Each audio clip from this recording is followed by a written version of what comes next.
앞길이 막막할 때라는 제목으로 함께 은혜를 나누기 전에 우리 나의 피난처 예수 이 찬양 하나님 앞에 드릴 때 하나님께서 정말 선포되는 말씀을 통하여 큰 은혜를 주실 줄로 믿습니다. 아멘. 오늘 이 사무엘상 21장과 매치가 되는 그런 가사의 내용인 것 같아요. 하나님 은혜 주옵소서. 나의 피난처 예수 의지해요. 나의 피난처 예수 의지해요. 나의 가는 길에 거센 바람 몰아쳐와도 나의 피난처 예수 의지해요. 나는 영원히 주님 사랑해요. 나는 영원히 주님 사랑해요. 세상 어떤 것도 나의 사랑 끊을 수 없네. 나는 영원히 주님 사랑해요. 아버지 나를 사랑하시니 나의 모든 것 주께 드려요. 아버지 내가 여기 있으니 주님 영광 위하여 써주세요. 나의 피난처 예수 의지해요. 나의 피난처 예수 의지해요. 나의 가는 길에 거센 바람 몰아쳐와도 나의 피난처 예수 의지해요. 나는 영원히 주님 사랑해요. 나는 영원히 주님 사랑해요. 세상 어떤 것도 나의 사랑 끊을 수 없네. 나는 영원히 주님 사랑해요. 아버지 나를 사랑하시니 나의 모든 것 주께 드려요. 아버지 내가 주님 교회 위하여 써주세요. 나의 피난처 예수 의지해요. 나의 피난처 예수 의지해요. 나의 가는 길에 거센 바람 몰아쳐와도 나의 피난처 예수 의지해요. 나는 영원히 주님 사랑해요. 나는 영원히 주님 사랑해요. 세상 어떤 것도 나의 사랑 끊을 수 없네. 나는 영원히 주님 사랑해요. 아버지 나를 사랑하시니 나의 모든 것 주께 드려요. 아버지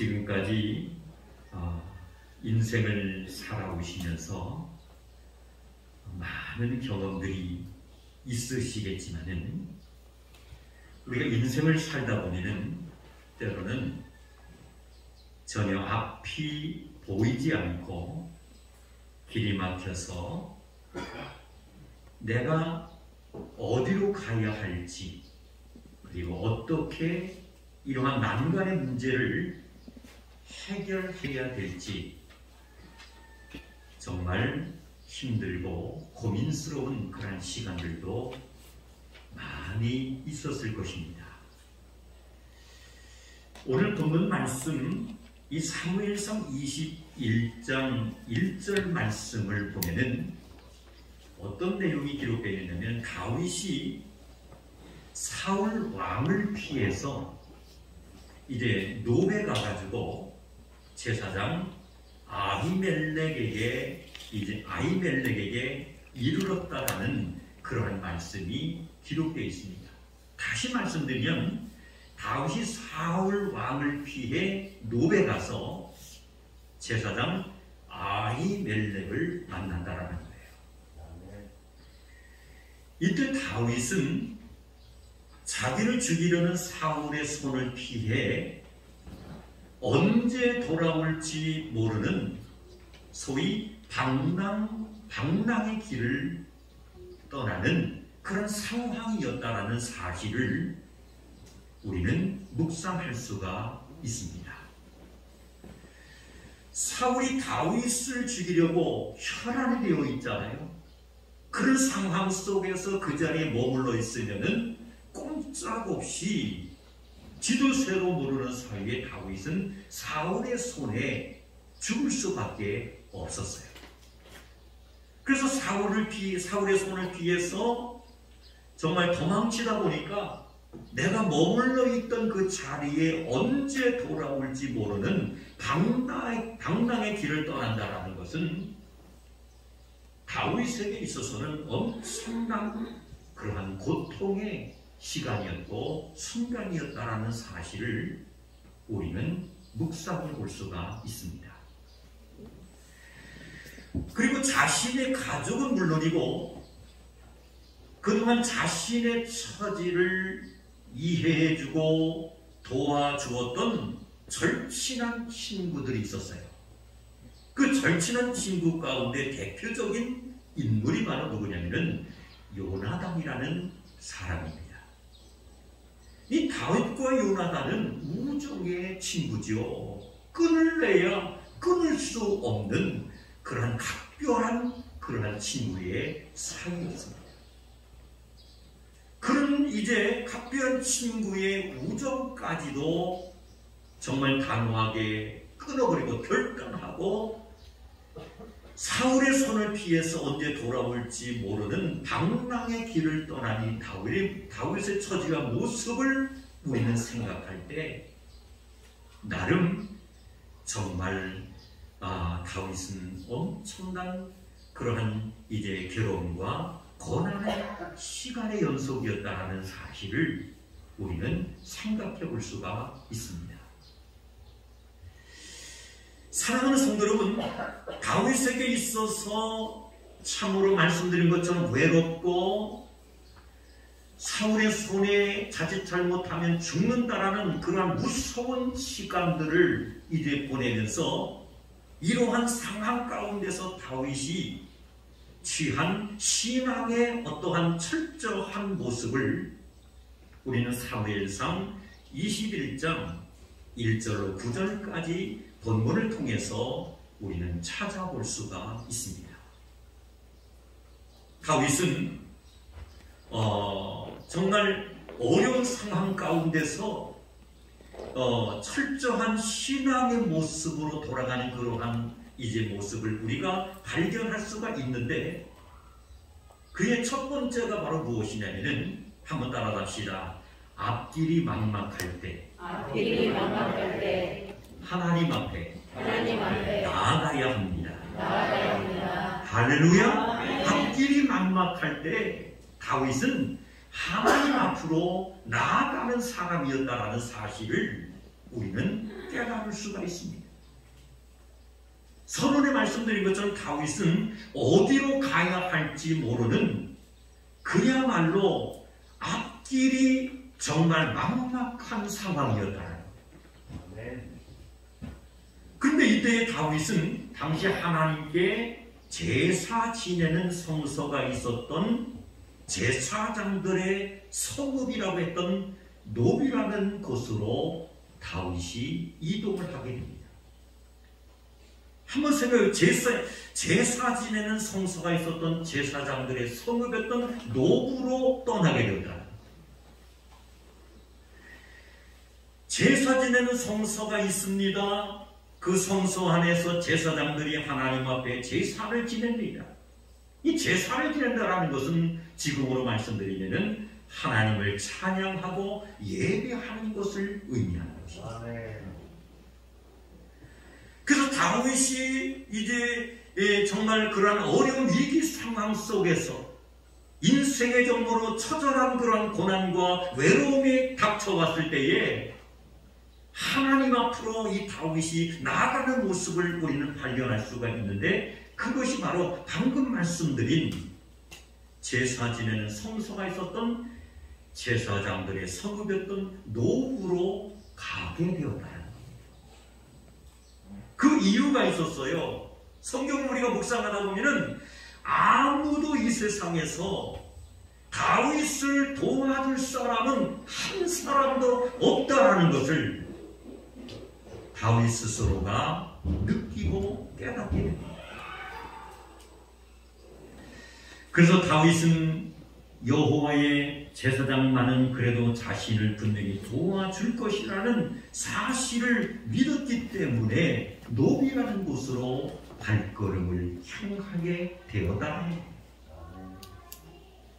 사랑하는 성도 여러분, 앞길이 막막했던 다윗은 하나님의 뜻을 묻고 도움을 청하고자 하나님 앞에 나아가는 모습을 우리는 이제 바라볼 때에 이것이 바로 오늘 예배에 참석하신 온 성도님들의 그러한 신앙과 모습이며 결단이 되어야 될 줄로 믿습니다.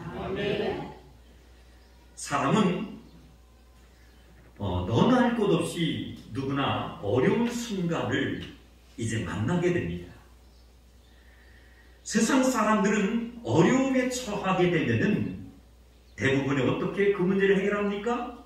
인간적인 방법에 의존하거나 아니면은 원망하고 때로는 불평하며 또한 좌절하며 낙심하는 모습을 우리는 보게 됩니다. 하지만 믿음의 사람들은 어떻습니까? 인간적인 방법으로 해결할 수 없는 그런 크나큰 문제가 우리에게 닥쳐왔을 때 믿음의 사람들의 모습은 오히려 힘들고 어려울 때일수록 따라갑시다. 하나님을 간절히 찾습니다. 할렐루야. 이것이 바로 세상 사람들과 성령 받고 거듭난 하나님의 백성들과의 분명한 차이점인 줄로 믿습니다. 아멘. 이것을 우리 하나님은 결단코 원하신다는 거예요. 아멘. 사랑하는 성도 여러분, 체험적 신앙을 가진 우리 성도님들은 아마 아멘으로 신앙 고백할 수 있을 거예요. 그것이 바로 뭡니까? 내가 힘들고 어려울 때에 정말 주님을 분명히 만날 수 있는 결정적인 기회가 있었다라는 사실을 우리는 고백하지 않을 수가 없습니다. 아멘. 힘들고 어려울 때 성령 받고 예수를 만난 사람들은 그 순간에 낙심스럽고 원망하고 한탄할 수 있는 그러한 어떤 분위기가 만들어졌다 할지라도 결정적일 때는 힘들고 어려운 상황의 이 문제를 세상에 아무리 절친한 친구 또한 형제보다도 소중하게 여길 수 있는 그러한 주변에 이웃이 있다 할지라도 그 사람들이 나의 문제를 나의 정말 고통스러움을 해결해 주지를 못한다는 사실을 깨닫고 그 깨닫는 순간에 예수님 앞에 나와서 할렐루야 정말 두 손으로 하나님을 찬양하며 그 가슴 아픈 기도의 제목을 정말 하나님과 1대1로 부르짖는 그 순간에 놀라운 그러한 은혜를 경험하게 되는 줄로 믿습니다. 그래서 다윗이라는 사람이 바로 인간적인 어떤 방법으로는 누구를 의지해도 또한 누가 그 의지한다고 해서 그 문제를 해결해 줄 수 있는 사람은 세상에 한 사람도 없다는 사실을 알고 노비라는 곳으로 이동해서 정말 나의 근본적인 문제를 해결해 줄 수 있는 곳은 하나님의 거룩한 성전이고 성전 안에서 제사를 지내는 제사장들은 분명히 나를 도와줄 것이다라는 사실을 인식하여 하나님의 거룩한 성전으로 입성하게 된 줄로 믿습니다. 사랑하는 성도 여러분, 하나님의 성전은 성령이 역사하는 곳인 줄로 믿습니다. 다시 말씀드리면 하나님의 거룩한 성전은 구원의 방주라는 거예요. 그래서 믿음의 성도님들이 시간이 될 때에 하나님의 거룩한 성전에 나와서 정말 하나님을 찬송하고 예배하며 선포되는 말씀을 우리가 듣게 되면 우리의 마음속에 평강이 임하게 됩니다. 정말 선포되는 말씀을 통해서 깨닫는 역사가 나타나며 그 깨달음을 가지고 나의 삶에 적용시키며 실천할 수 있는 그런 삶을 살 때에 거기에는 엄청난 열매가 맺히는 것을 믿으시기를 주님의 이름으로 축원합니다.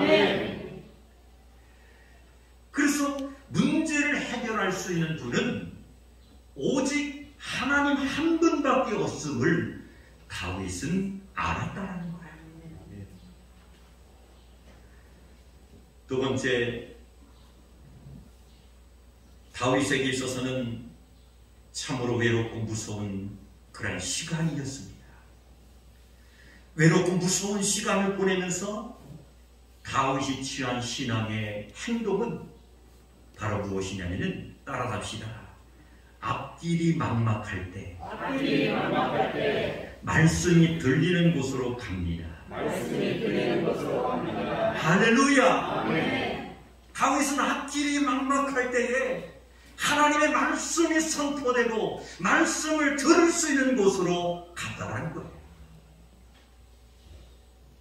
성경을 보니 다윗은 언제나 언약궤가 있는 장막에 머물기를 원했던 사실을 우리는 묵상할 수가 있습니다. 그리고 다윗은 이곳에서 언제나 하나님을 예배합니다. 때로는 불면증에 시달려 잠이 오지 않을 때도 다윗은 성경을 보니 성막으로부터 들려오는 하나님의 말씀을 듣게 됩니다. 그뿐만 아니라 다윗은 힘들고 외로울 때도 하나님을 찬양합니다. 힘들고 정말 고독스러울 때마다 다윗은 악기 소리를 들으면서 하나님 앞에 예배하게 됩니다. 사랑하는 성도 여러분, 다윗은 언제나 성소를 바라보는 삶을 살게 됩니다. 다윗은 낮과 밤을 가리지 않고 하나님을 예배하며 찬양하는 삶을 살게 됩니다. 우리가 잘 알고 있는 시편 134편 1절로 2절 말씀에 보면 이런 말씀이 있어요. 보라, 밤에 여호와의 성전에 서 있는 여호와의 모든 종들아, 여호와를 송축하라. 성소를 향하여 너희 손을 들고 여호와를 송축하라. 천지를 지으신 여호와께서 시온에서 내게 복을 주실지어다. 할렐루야. 성소를 바라보며 낮과 밤을 가리지 아니하고 하나님을 찬양하며 예배한 이 다윗은 앞길이 막막했지만은 문제 해결의 열쇠의 기적을 경험할 수 있는 결정적인 그러한 기회가 된 줄로 믿습니다. 사랑하는 성도 여러분, 하나님은요 이런 다윗의 모습을 얼마나 기뻐하셨는지 몰라요. 그래서 다윗을 여호와 하나님께서 뭐라고 말씀하셨느냐면은 성경에 보니까 따라서 합시다. 내 마음에 합한 자. 할렐루야. 아멘. 얼마나 하나님을 찬양하고 외롭고 고독스러울 때마다 앞길이 막막하고 정말 아버지 하나님 이 앞길이 캄캄할 때마다 하나님의 성소를 바라보고 말씀드리고 낮과밤을 가리지 않고 하나님을 예배하며 찬양했고, 정말 몸이 괴로울 때마다 힘들 때마다 정말 악기 소리를 들으면서 성소에서 들려오는 하나님의 음성을 듣기를 원했던 다윗. 그에게 하나님께서는 그의 모습을 보면서 하나님의 마음이 감동이 되기 시작합니다. 그러시면서 여호와 하나님께서 말씀하시기를 너는 내 마음에 합한 자다. 아멘. 사랑하는 성도 여러분, 정말 하나님 마음에 합한 자의 삶을 산다는 것은 결코 쉬운 일이 아닙니다. 그러나 오늘 예배에 참석하신 우리 삼성의 가족들은 분명히 할 수 있는 줄로 믿습니다. 아멘. 다윗처럼 하면 되는 거예요. 힘들고 어렵고 앞길이 막막할 때에 하나님의 성전이 거리가 멀어서 우리가 쉽게 달려나오지 못할 때는 다윗처럼 하나님의 성전을 그리면서 아멘. 할렐루야 아멘. 상상하는 거예요. 그러면서 성전을 바라보면서 정말 하나님 앞에 기도하는 거예요. 아멘. 외롭고 고독스러울 때마다 하나님의 성전에서 선포되는 하나님의 말씀을 우리는 듣고 사모해야 될 줄로 믿습니다. 아멘. 할렐루야. 아멘. 그리고 요즘에 얼마나 좋습니까? 시스템이 정말로 우리가 음악소에 찬송을 우리가 듣기를 원하면 누르면 나오잖아요. 휴대폰 악기 소리를 듣기를 원하면 얼마나 누르면 다 자동화돼가지고 내 마음에 합한 자. 마지막 세 번째,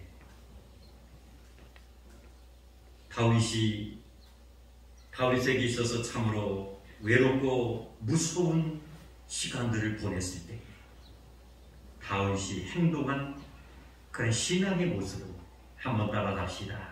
언제나 하나님을 신뢰했습니다. 아멘. 아멘. 사랑하는 성도 여러분, 하나님을 신뢰하는 것은요 다른 것이 아니에요. 베드로가 신앙 고백한 것처럼 주는 그리스도이십니다.